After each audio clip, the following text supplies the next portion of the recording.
So a very good afternoon from Scotland and the rest of the UK, and welcome to this event from the Asia Scotland Institute. My name is Alex Humphreys, and I'll help moderate today's discussion. Also joining me from the Asia Scotland Institute is Roddy Gal, Chairman and Founder. Our webinar today covers recent catastrophic flooding in Pakistan. In this webinar, we hope to shed light on the response, remedies, and replies, both internally and internationally. Our experienced panel today provides an abundance of insight.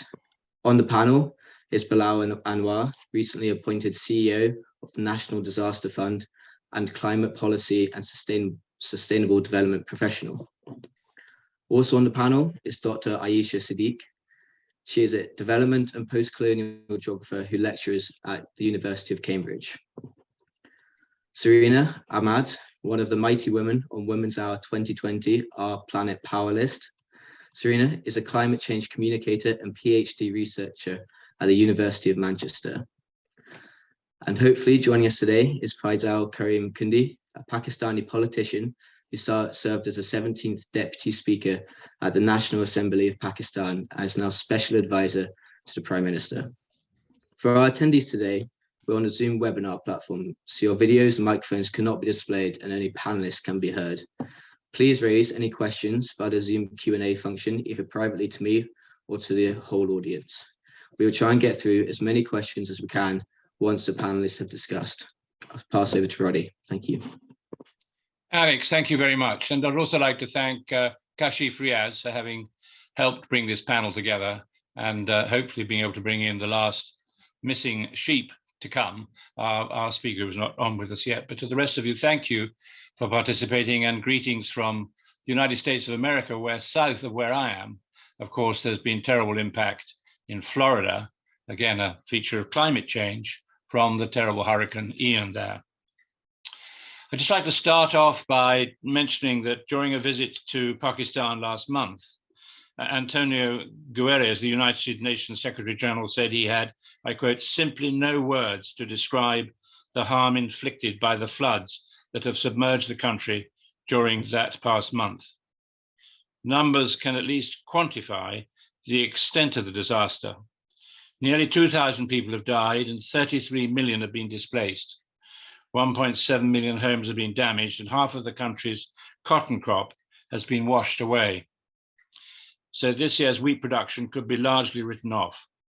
The government at that time was estimating that the floods will cost about $30 billion, which is 9 to 10% of GDP.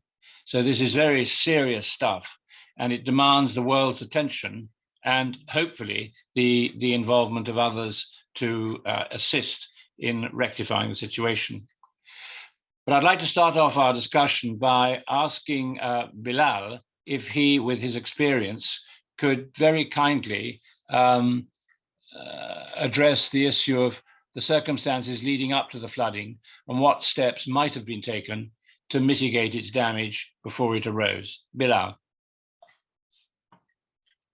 Well, thank you very much. Thanks, Roddy, and thanks to Asia Scotland Institute for organizing this seminar and providing me the opportunity to share some of the insights, especially what we are seeing on the ground.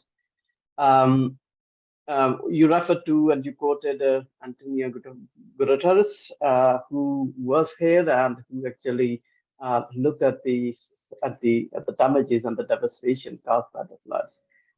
Since then, what is happening is flood water, especially in the province of Sindh, has not receded; is still very much there. So after the flood, after the water and the damages caused at the first phase of the flood, we are at a stage where the second phase is coming, and that phase is very much related to the health, and then of course adding further on to the damages to the people. So what I'm going to do is I'm going to just very quickly run you through a few of the slides and just give you an idea of the scale and the gravity of the issue which we are talking about. But before that, just to mention that Pakistan is unfortunately located to be in a region which is very disaster prone. We are located under the Himalayas, and one of the area which is very close to the huge number of glaciers, actually the largest number of glaciers after the poles. So with the rising temperature and the climate change impacts, the flash floods and the glacial outburst floods are becoming very much kind of a norm now.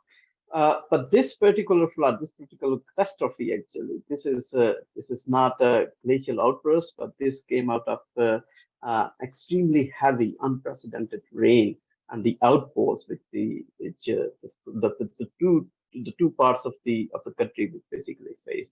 And one of the characteristic of this flood is it came in the monsoon season, which is known for heavy rains, but the magnitude of rain which came this monsoon season, and especially the pattern of the rain, has been unprecedented historically. So it's a kind of a situation and a scenario which could not have been avoided, because it was extremely difficult, almost impossible to predict that. And so whatever measures which the government has been undertaking, learning from its lessons from the previous floods or disasters, has largely become ineffective. Can we go to the next slide, please? So what we're talking about is largely in average is about 188% above normal range, and the above normal is based on the data from last 30 years. But the two particular areas of the region of the provinces in Balochistan and Sindh. In Balochistan, which is not the normal course and the normal pathway of the monsoon season, and very little rain actually come to that region. So, but this year it has 411% above average rain. And then similarly, or even more, was in the Sindh province, which had 471% rain. Other parts of the country, especially Gilgit-Baltistan, also had slightly higher rain proportions, and Khyber Pakhtunkhwa as well. But I think what you've been hearing from the news and what you've been reading from the literature is Balochistan and Sindh had extremely unprecedented heavy outpour of rains, which actually resulted into the floods. It was in case of Balochistan, which is located up above in the north, so the water actually have receded or flown down to the country, but the water is still very much staying and is there in Sindh province, in the large portion of the Sindh, which is still underwater. So in the map, if you see that, it's slightly over than 1/3 of the country which is still underwater, is still flooded, and that's what I was talking about.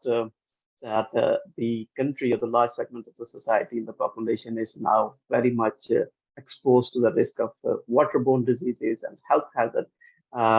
And of course, all the economic costs associated with it. Can we go to the next slide, please?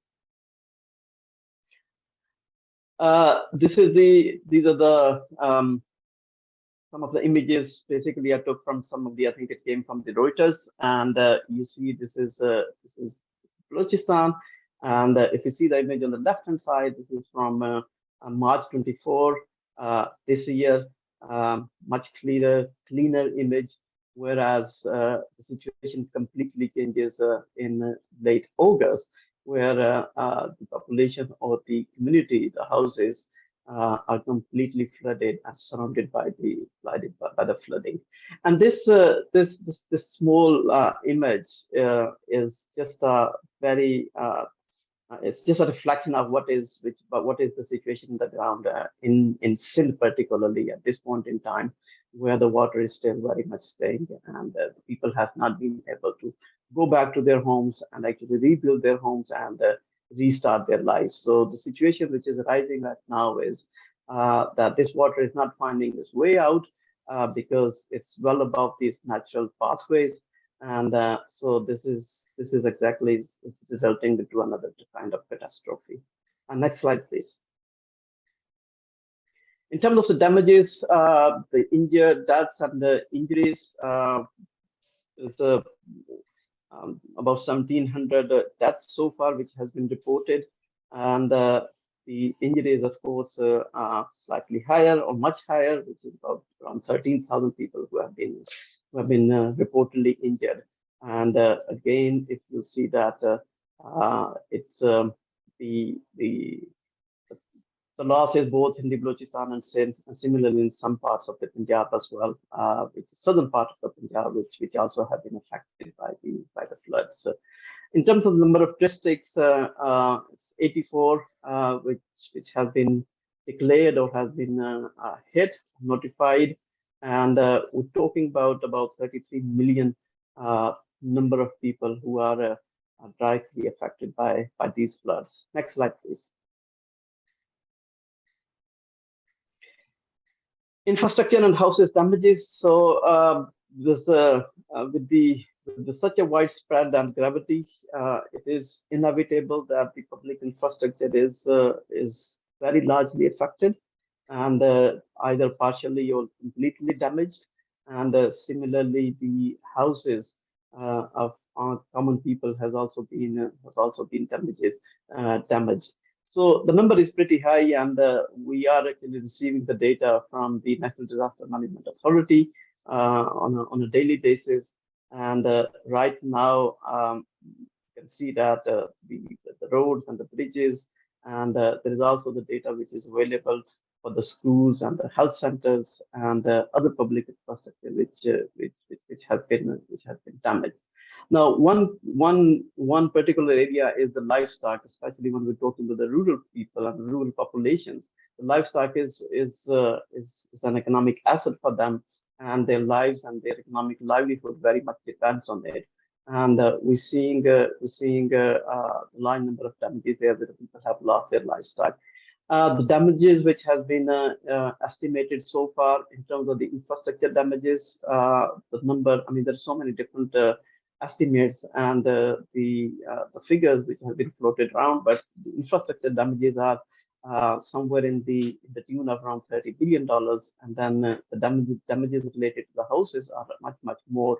And I have actually read the number somewhere, which ultimately the damages to the houses as well as the economic losses may actually come up to something around $1 trillion, which of course is a huge amount of cost and a huge amount of damages for any government to bear and to compensate this cost. Next slide, please. The government has been very forthcoming from the very start, and of course, for any disaster of this scale and gravity, immediate relief is the very first component of it. And so that has been taken up by the government, and a number of other agencies, both nationally as well as internationally, they came forward. But one particular component of it is the cash relief, which has been provided to the affected people. And so far, I mean, there was a kind of an estimate done based on the number of people, the density of people from different provinces and down to the region, down to the province and district and the UC level. Based on the numbers, there was around 68 billion Pakistani rupees, which was the estimated, and a large sum or the large amount of this particular cash relief has already been made, and the cash has been made to the affected people. So this has the government has been very quick and expeditedly they put into place and made the cash available to the relevant agencies. So there was some relief to the people immediately made. But I think it doesn't really compensate the damages. It doesn't really allow and give the economic capacity to the people to start their houses and start their lives again. But this is just for the as part of the big relief effort. Now, in addition to that, there has been a lot of effort and there's a lot of support from the international community in terms of the non-food items as well as the availability of food items, which still is being carried out. Bilal, if I could just hold you there for a second. We're going to come back to this, and people I know will have Q&A, but that's extremely helpful to know. I'd like to ask Zarina now to come in and give us her viewpoint on the conditions and the situation that led up to this from a climate change and related aspect. But we will come back, Bilal, to you later on. So, sure. Zarina. You're on mute. If you could unmute yourself. So thank you, Roddy, and thank you, Bilal, for setting the scene about what's happening right now. But as Roddy said, it's really thinking about, well, what's led to this, and why is it important to be looking at this in terms of a climate disaster, not a natural disaster.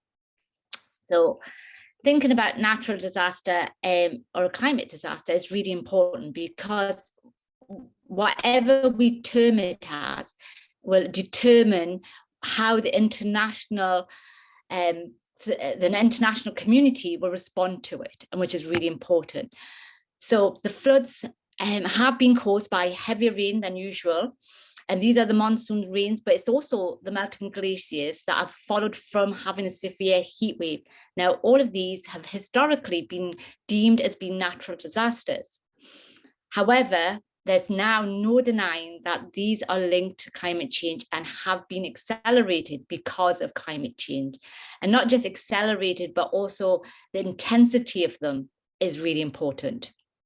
So as Sherry Rahman says, who is the Minister for Climate Change in Pakistan, says, I wince when I hear people say these are natural disasters.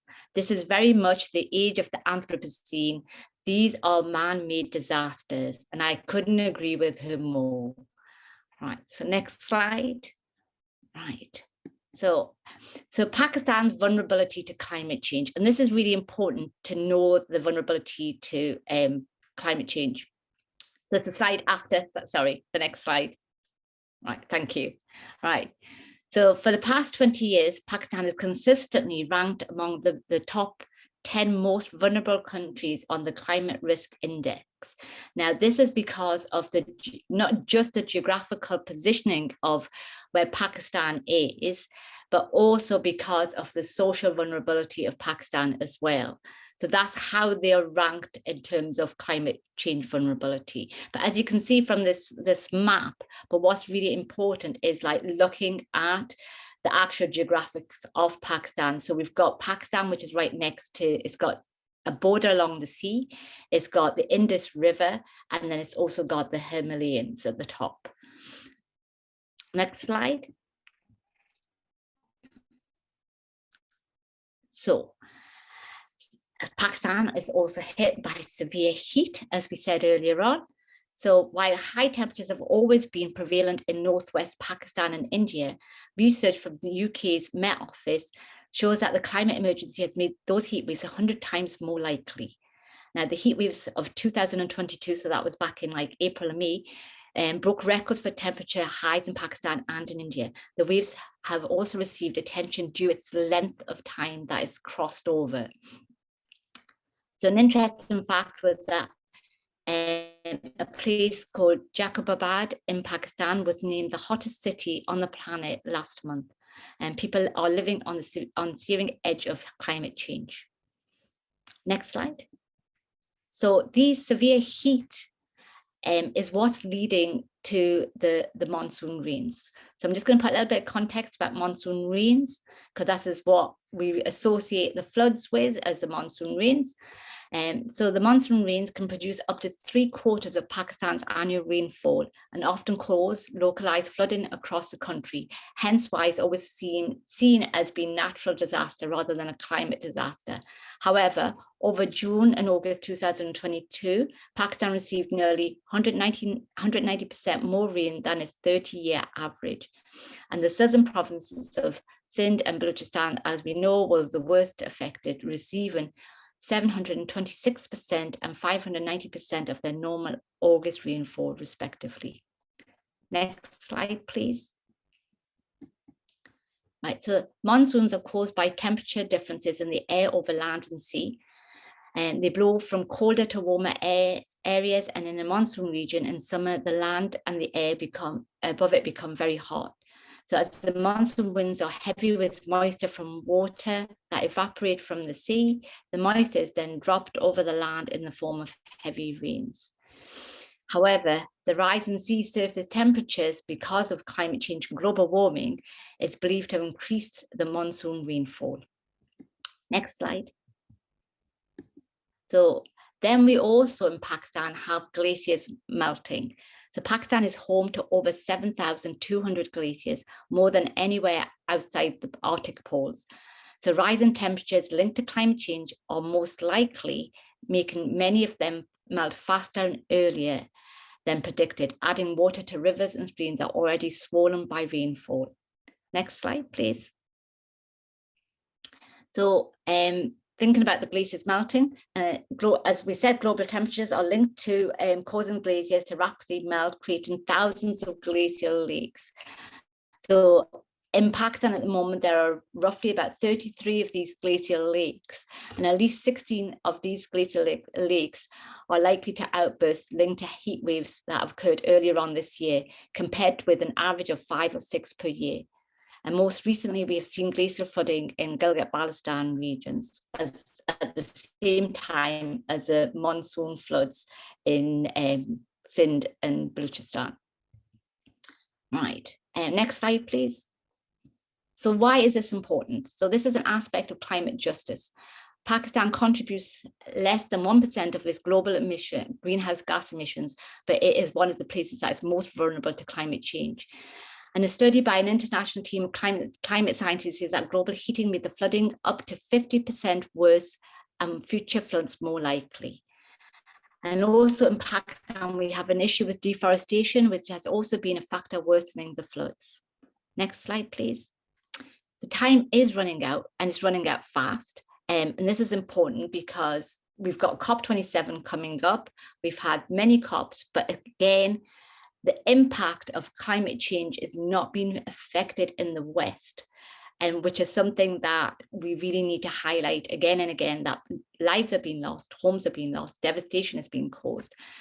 So according to a recent report published by Action Aid, and I want to highlight this because this report was published in May 2020, and this report said that more than 62 million people in South Asia will be forced to migrate from their homes due to climate disasters by 2050.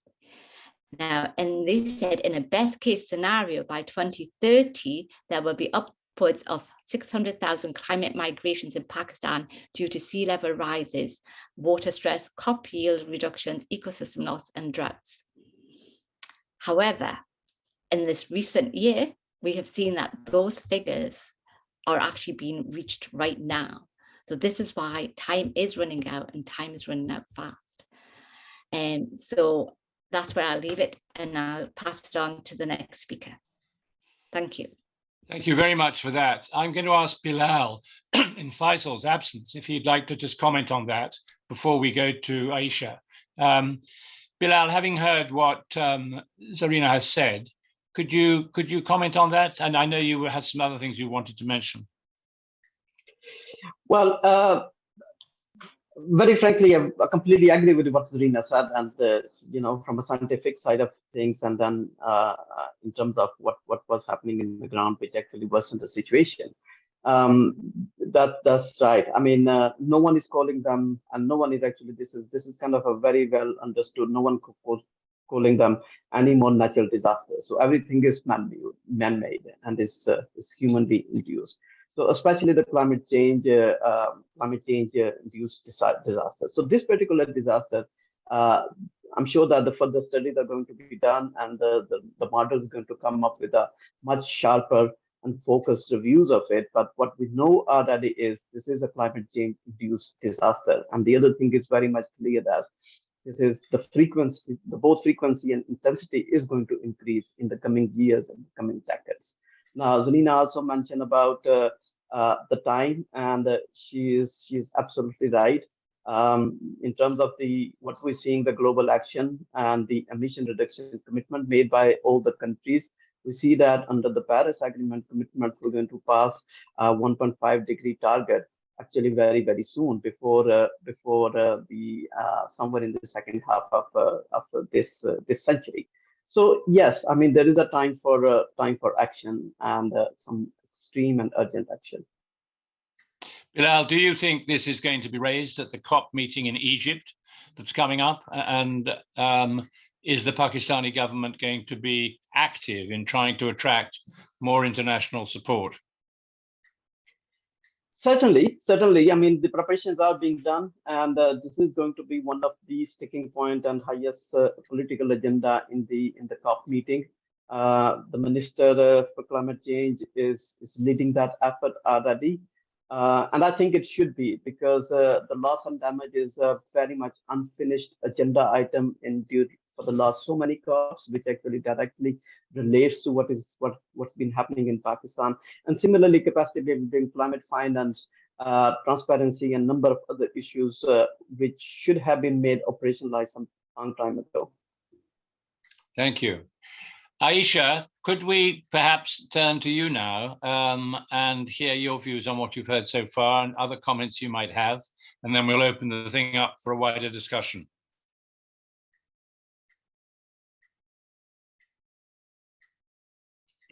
Yes, of course. Thank you. So what I thought I would do is I thought I would present the findings from a scientific study that I worked on quite recently in the aftermath of the floods. There's a collaboration of scientists called World Weather Attribution. And what they do is they try and attribute for every extreme weather event based on historic greenhouse gas emissions projections, whether if the greenhouse gases had remained at the level they were at pre-Western world industrializing, whether the chances of something like this happening was greater or lesser than post the vast increase in greenhouse gas emissions that was emitted into the atmosphere. So sorry, it's a bit unnerving because I can't see myself. I'm trying to. We can see you. We can see you. Trying to change the view to one where I know I'm on the screen. So basically, I'm not the climate modeler, and I don't know the models. I'm the social scientist, and what I work on specifically is disaster studies within geography. And in disaster studies, one of the first things we teach students is what we've heard other speakers say today already, that there's no such thing as a natural disaster. All disasters are the product of two things. They're the product of the physical hazard intersecting or multiplying with local vulnerability and exposure. And it's the local vulnerability and exposure that I'm going to be speaking about, because that's where understanding the social science, understanding the way particular people are more vulnerable than others, particular areas are more vulnerable than others, that's where that comes in. So what the World Weather Attribution study concluded was what we've also already heard, that there is no denying that in Sindh and Balochistan in particular, the amount of rainfall that was received very directly as a result of anthropogenic emissions into the climate have resulted in increases of up to 50% compared to average rainfalls. So of course, no one wants to kind of take away from the fact or minimize the fact that there is an anthropogenic or a human emission related angle to this flooding.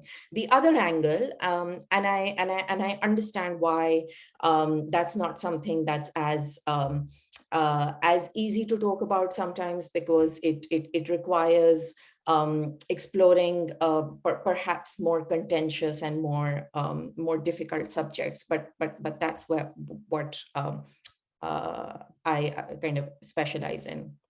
We looked at some of the wider processes that produce vulnerability. And in some ways, whereas this last flooding in August and September this year was unprecedented, Pakistan's also been affected by floods in 2010 and also in 2011. And some patterns remain fairly consistent. The floods normally come around this time of the year, around the monsoon time, and the downstream region, Sindh, Lower Sindh, is normally worse affected than than other parts.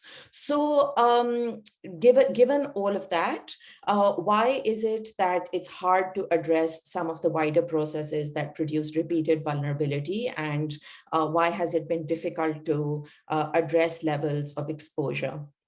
So within this study, I identified five issues, and I'm going to briefly touch on them and then conclude. The first is around water management along the Indus Delta. So from the assessment of the 2010 floods, what is very clear is that the worst damage in 2010 was not actually from rainfall, but from dam and barrage related issues such as backwater effect, sedimentation and aggradation, and the reduced water channel capacity to carry water away, and multiple failures along irrigation levees. Since colonial times, state planning in Pakistan has historically been focused on a very modernist river engineering paradigm, relying on hydrological mega projects for water management more generally, and also for flood management.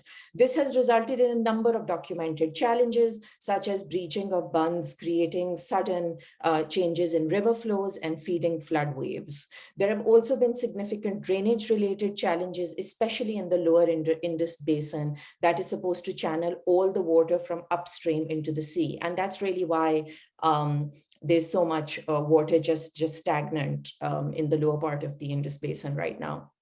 In my own research in the 2010 floods, Badin district in Lower Sindh seemed to have been especially affected by the backwater and kind of seawater intrusion through the left bank outfall drain project in the 2011 floods, and much less due to other factors. People living amidst these hydraulic systems are vulnerable as a result of these failures, but also as a result of an ideological belief in such solutions since colonial times, since the time that the British started engineering this river in a particular way. There is a vibrant conversation in the social sciences today on ways of working with the natural ecology of the river that could be looked at for future planning, rather than sticking with this way of we must tame and control nature and manage the river. The second thing that we highlight in our study is that after the devastating floods of 2010, Pakistan, of course, made considerable efforts to strengthen its policy framework for disaster management. And of course, the Disaster Management Act was passed as an act of parliament that provides an institutional framework that's quite robust. It's three-tiered roles and responsibilities defined at national, at provincial, at district levels. And all of that is quite well laid out. In an age where there is widespread agreement within the social sciences that community involvement and bottom-up approaches to disaster risk management based on principles of community-based disaster risk management, participatory disaster risk management, etc., is recognized as most suited to the needs of diverse communities in different localities, Pakistan's approach is still quite top-down, where it's quite centralized and there isn't really scope for vulnerability and hazard mapping to take place at a very, very local community level. And this ends up with disconnects between policies at the top and the voices of the people at the bottom, which we know have been known to increase exposure. And this is something, again, that from my own research, I'm aware, other countries with income levels similar to Pakistan's, like Philippines or Bangladesh. I did some work in the Philippines. Every single village community at a kind of community level has a captain, has a chairman. They're involved in disaster risk trainings. They're involved in ensuring that the hazard mapping is done at quite a localized level. Because of Pakistan's historical problems with decentralization, Pakistan has been quite unable to institute that kind of very, very community-led, community-based disaster risk management system. The third issue has really been around infrastructure in terms of the development paradigm that has historically been followed in Pakistan. So especially construction in riverbeds, buildings that block natural water courses, they've all exacerbated problems. And this has, of course, resulted in water stagnating and having nowhere to go, as we've seen in many places right now. The fourth issue is really around household level vulnerabilities. All the aggregated data suggests that socioeconomic standing of households, other social factors like gender, they all play a substantial role in determining who's more vulnerable and who's less vulnerable to flooding in Pakistan.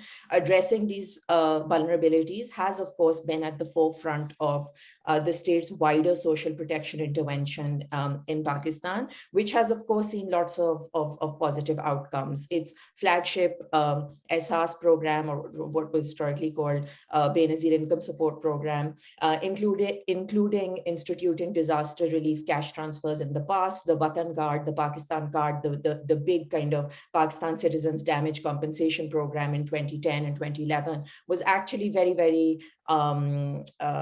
well organized, run, successful. And this time too, the state has made those kinds of efforts to reach out to disaster affected citizens. But what Pakistan's gotten much better at is this kind of short-term response. It's the long-term thinking, the 10-year, 20-year plans that there've been some struggles with really instituting. And finally, Aisha, thank you very much for that. That's extremely useful. I'm just going to ask Kashif, who is listening in, whether, having heard what's been said and what Aisha said, whether you, through your contacts in Pakistan and with the Pakistani community in Scotland, have any observations to make on what you've heard. Kashif. Thank you, Roddy, and thank you for all these participants, and their information is really valuable to understand the issue and what has been done so far in Pakistan. So based on my own observation and understanding so far, so yes, the government is trying to help out the people, and then there are local NGOs in Pakistan who are trying to support the affectees as well, and then there are NGOs from internationally, some NGOs. And as you guys know, or some of you would know, that the Scottish government, they tried to donate some money as well, which was paid by Neil Gray as well. And but I agree with all the participants that we need to look into longer term vision. So we should have like a 5 years, 10 years plan, that how should we prevent this happening again and again? Because of course there is a climate change, and this is not a natural disaster. So we need to see that how better we can prevent that. And I'm already planning a study on that. So I was talking to Zarina other day as well. So I'm just setting up a team, and that's where I was thinking that, and even I will ask Bilal that whatever help we could do through our Asia Scotland Institute platform or as our team, which I'm trying to build. So we are happy to work with you to understand how we can prevent this happening in the future. Thank you. Thanks, Kashif. I know that we've got some questions, Alex, and one of them is directed towards Bilal, I think the first one, and then Martin Allen has some questions as well. Would you like to take the first one and share that with us? Yeah, well, thank you very much, Bilal, for responding on the Q&A. So the first question, if we just go over it again quickly, was to do with the speed of the response from the international community, both humanitarian and NGOs and government themselves. Would you say that the international community should be criticized for their response, or would you say it's the nature of what was going on in Pakistan on the ground, which also was part of the delay? I wouldn't criticize, but I would say that yes, the response could have been much quicker and of course much more stronger as well. But I think the international community also was kind of a bit of struggling with regard to the scale and the gravity and the damages, and which actually did take some time to come up with some definitive figures for the damages. Since now we stand at a stage where we have very clear picture in terms of the public infrastructure damage cost as well as the houses, and then it actually goes on to the more long-term cost as well, which of course has not been figured out and not incorporated into the overall cost equation so far. So and there is an appeal right now. It was previously done in the UN as well, and a few more appeals are going to be done. So we're seeing the response is becoming a lot more stronger from the international community. But I would also like to add what is required in terms of the financing and the assistance. I think that is the scale is just far too much, and it is going to take some time to bridge that gap. Thank you. Yeah. Zarina, I saw you had your hand up. Yeah, I just wanted to just go back on something that Roddy had asked Bilal about COP27 and whether Pakistan government is going to, bring this forward there. But I don't just think it's Pakistan government that should be doing this. And this is why I'm here on this call, because I think this is an international issue, it's a global issue. And it should be brought up by all governments, should be thinking about what's happening in Pakistan, because it's not. Yes, maybe the response and the resilience is the responsibility of Pakistan government. However, the climate impacts it's not because of Pakistan creating those global emissions. Those global emissions are coming from the global West. So we need to act, we all need to act on this, not just Pakistan. So I just want to highlight that, because that's really important to be taking that into consideration. And we need to be pressing international government to be reducing their global emissions, so it doesn't happen in the future. Thank you. I see that Elizabeth Marshall has posted a question. Do you want to just read that out to us, Yeah, sure. Alex? Thank you, Brody. So yeah, thank you, Elizabeth. In northern India, she was mentioning sort of how the aquifers have been drained due to agriculture, helping to feed the local population. Obviously, the severe droughts there have resulted in 600 million refugees and crops failing. Is there a similar sort of issue in Pakistan with population increases and changing land use? And is there any programs at a local or sort of regional level in place to help manage that? Ayesha, is there anything to comment on? So again, from the perspective of a geographer, from the perspective of a social scientist, the problem is rarely ever that the population is increasing too much. The problem is rarely ever that poor people are having too many children. It often, when you look at the big headlines, it's often presented like that. The problem around something like very engineered solutions to trying to irrigate places where naturally there's not supposed to be any water, or trying to block water from going here and instead turning it around and taking it in a different direction.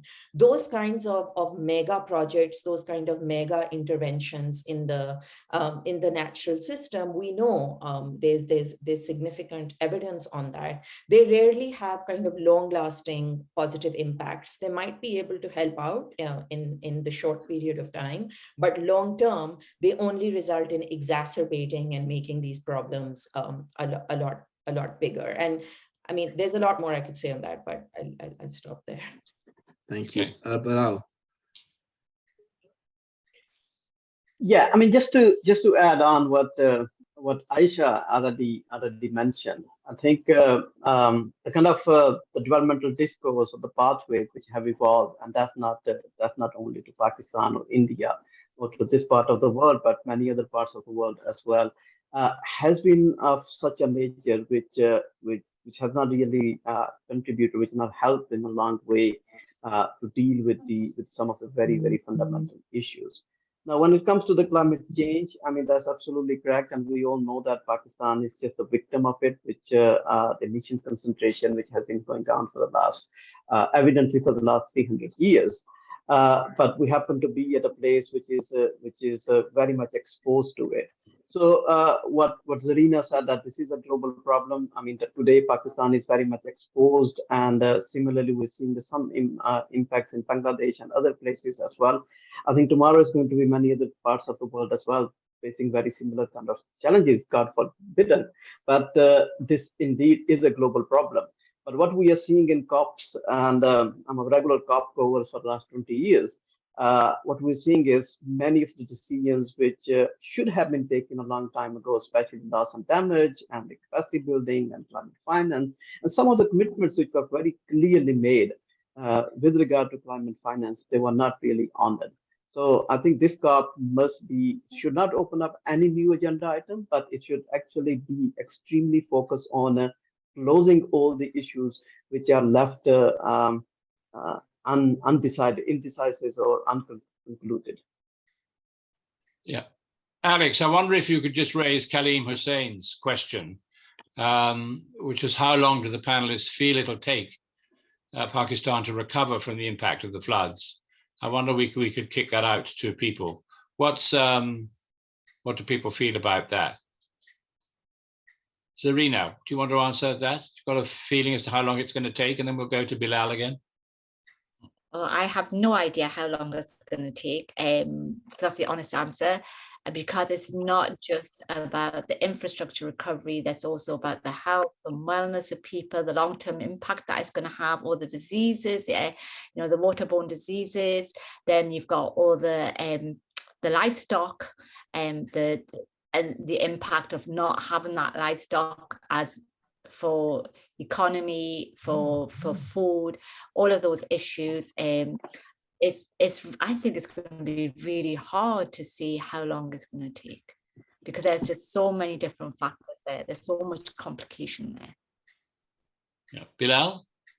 Completely agree with Zarina. And the thing is, what operational definition of recovery we apply in this particular context? Because, one thing is that just, people being able to go back to their houses, and then whatever meager way they are able to restart their life. But when we are looking into the economic losses, when looking into the rebuilding and re-erecting of the public infrastructure, and if we do it exactly in the similar lines, I think I wouldn't really call it a recovery. So it has to be based on build back better, not in a very innovative way.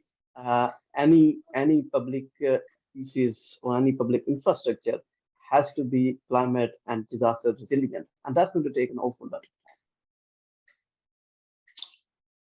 Alex, any other questions you can extract? Yes, well, thank you, everyone. I think emerging out of a lot of these questions is, we've talked about sort of how long, but sort of how the response is going to look like. There's a lot of comments sort of on the infrastructure side, dams and like hard infrastructure, but then there's also the environmental side and the social side. So Aisha, I know you're kind of on the social side, but what do you think this recovery will look like in terms of hard physical infrastructure, ecological, and then social, sort of going forward?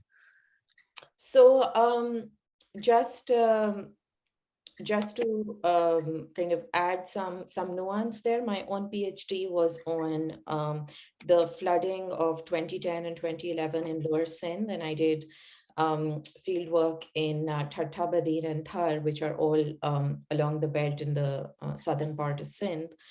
And you really just have to spend a couple of hours, not even a whole day, in this part of the very, very lowest part of the Indus Basin to realize how damaging it is when you have so many anthropogenic really just means human-induced, right? When you have so many human-induced interventions along the river, and there is so much anthropogenic interventions along the river that really prevent the water from all the way kind of flushing out from the delta into the sea. In fact, for a long time when I was growing up in Pakistan, there was this whole mindset around water that's flowing from the river into the sea is wasted. We must like dam every single drop of water, otherwise we're just wasting it. And I completely agree with what Bilal has said. I don't think Pakistan alone is responsible for this high modernist ideology. In fact,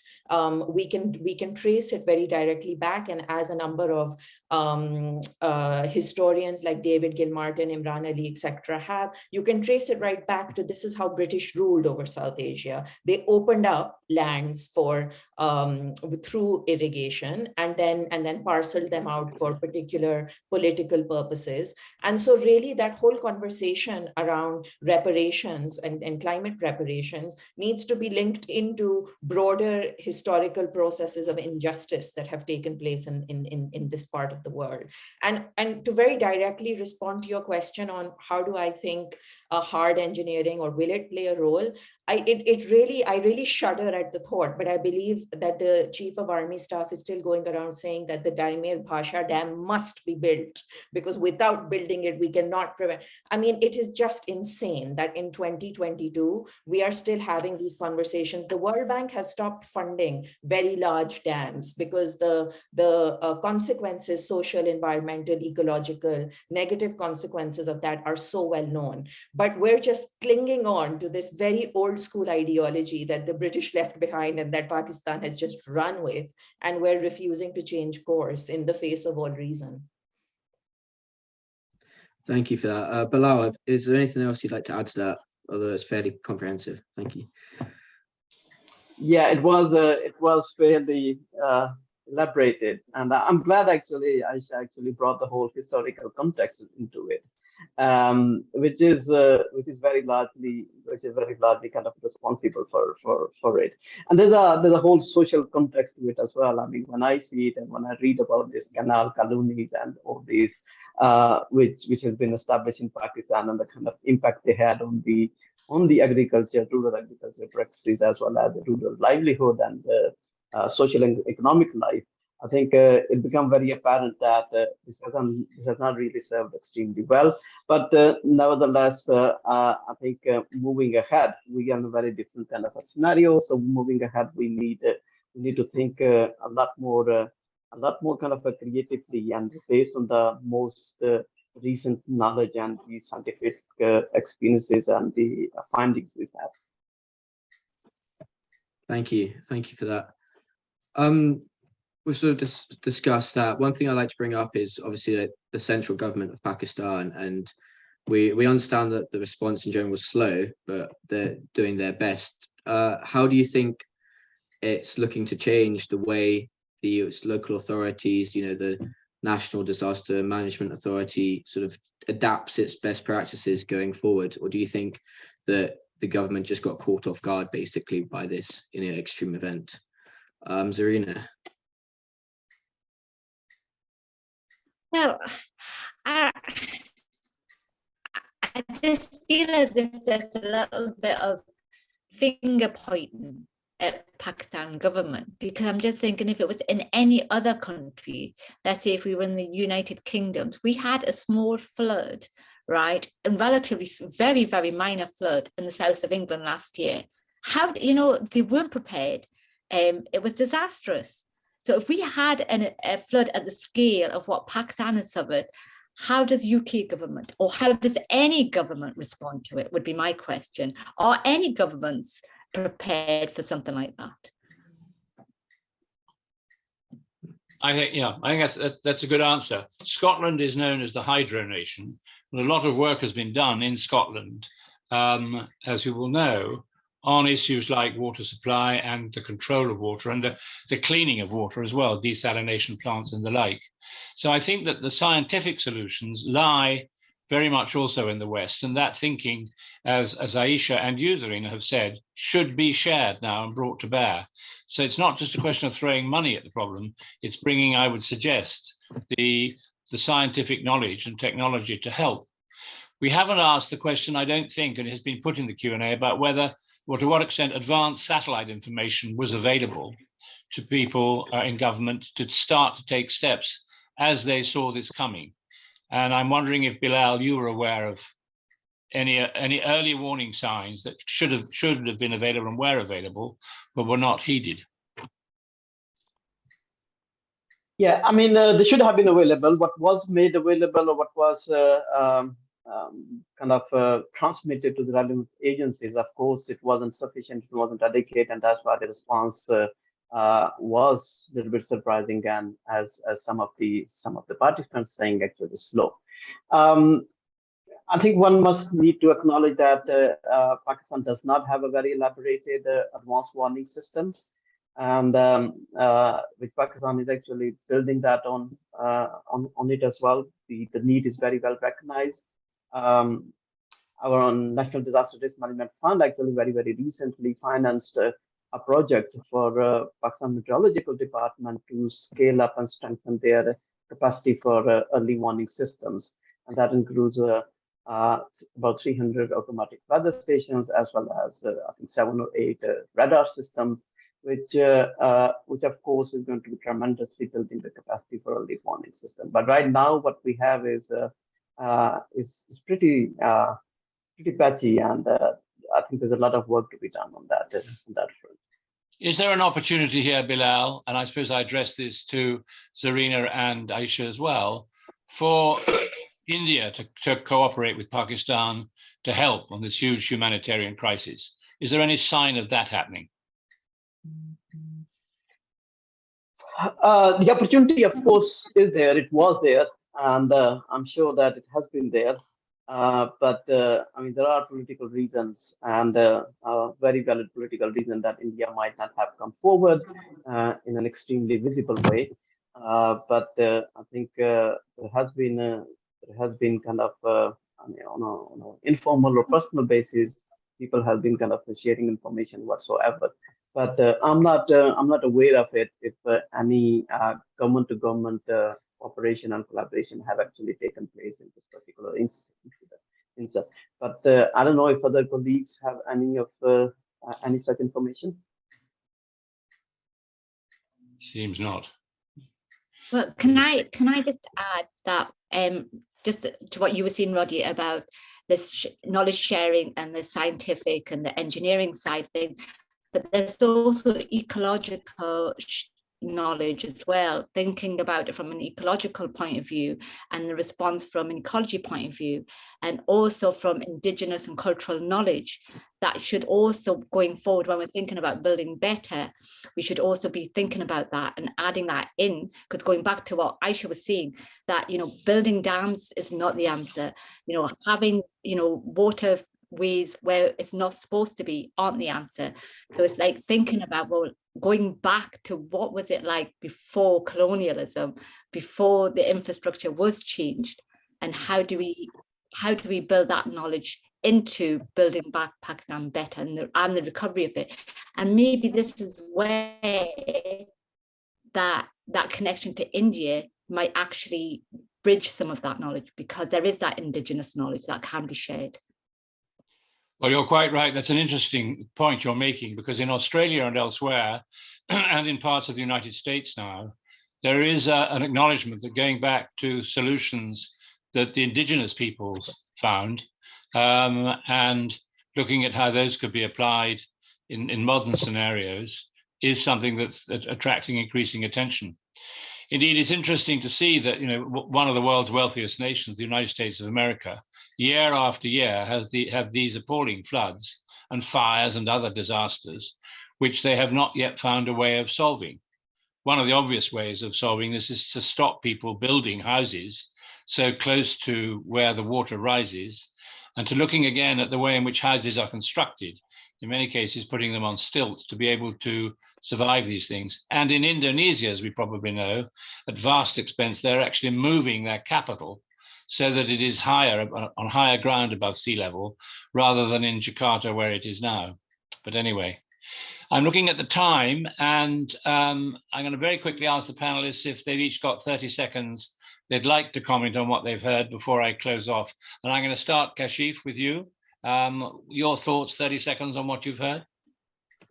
Yeah, just a very quick question, because we were talking about what India can help with. And so Bilal, what we normally know that when there is excess of water in India releases that water towards Pakistan. So I think there is something where India can cooperate, even if they don't help on financially or some other ways. So maybe we can look into that by engaging with India. Thank you, Kashif. Bilal, your observations? Yeah, I mean, just to add that I think the relief phase is coming over now, and we're going to coming to the end of it. And rehabilitation and reconstruction is extremely critical phase.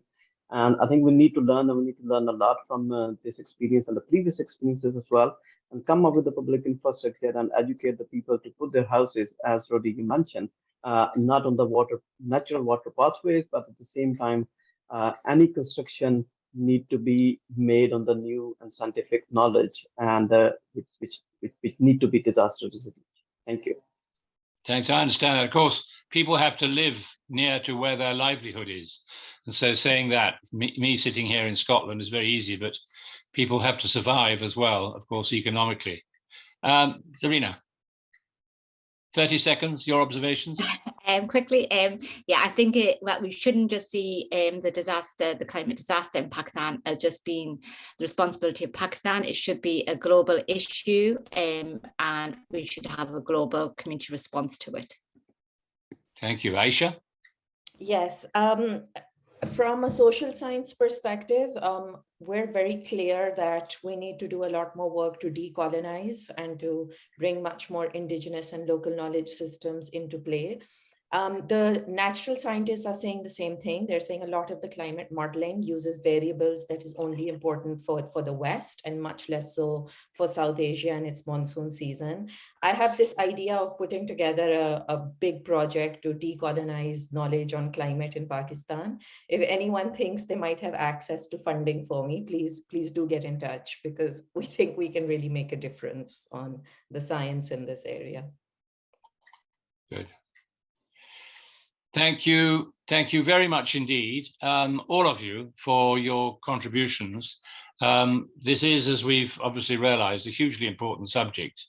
And the issue is that once the news gets off the front page of the tabloids and something else pushes it away, or it's not being shown on CNN or BBC, it floats sort of lower down on the agenda. Whereas for the people in Pakistan, this is the highest priority every day, all the time. Whatever is going on in Ukraine, terrible though that may be. I do feel that in this conversation, we've touched on a number of issues, the whole colonial legacy issue and what those people who changed the way in which indigenous solutions were found did, the causes and the impact on society, the impact on the economy, and things that others, by working together, could solve, the problems they could solve. And that's the India, Pakistan, and Pakistan's relationship with other countries. Unfortunately, your neighbor in Afghanistan is undergoing the most terrible drought and starvation for people, and that is, of course, a distraction for them. But to all of you on this panel, thank you so much. I think it's November the 15th. Alex, you might tell us that there is this event that is going to be looking at, as we said at the beginning, the whole issue of the Himalayas and the melting of the glaciers there. But at a very topical time, thank you all for giving up your time to talk about this issue, and we hope to talk to you again soon. So very many thanks. Thank you.